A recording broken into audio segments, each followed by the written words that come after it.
धमाके जैसी सुनी गई आवाज। एसओजी जवान ड्यूटी पर जा रहे थे तभी सुनी गई धमाके की आवाज। सर्च ऑपरेशन जारी। डोडा के मलनी इलाके में लगी आग। 3 मंजिला इमारत जलकर खाकस्तर, लाखों का हुआ नुकसान। बारामुल्ला से रुकने पार्लियामेंट इंजीनियर अब्दुल रशीद की मुस्तकिल जमानत का मामला, अदालत आज सुना सकती है फैसला। कश्मीर के लिए नहीं बल्कि जम्मू को पंजाब के लोगों से बचाने के लिए लाई थी महाराजा ने स्टेट सब्जेक्ट। उमर अब्दुल्ला का बयान, कहा गैर मकामी लोगों की आमद की वजह से सबसे ज्यादा जम्मू मुतासिर। जम्मू और कश्मीर दोनों की सकाफत का तहफ्फुज़ है एनसी का एजेंडा। अरकान असेंबली की बढ़ाएंगे तनख्वाह। सीडीएफ 3 से बढ़ाकर 4 करोड़। दहशतगर्दों के रिश्तेदार ना किए जाएं गैर जरूरी तौर पर परेशान।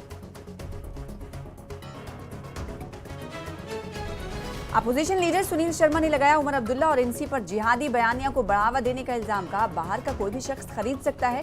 जम्मू कश्मीर में जमीन 370 हो चुका है खत्म। मेराज मलिक के बयान के बाद बड़ा सियासी तनाज़ा। असेंबली में भी हंगामा राई। मलिक ने कहा नहीं बोला किसी बिरादरी के खिलाफ। बीजेपी ने की कार्रवाई की मांग। कहा एनसी के इशारों पर चल रहे हैं। मेराज मलिक, एनसी ने की तरदीद।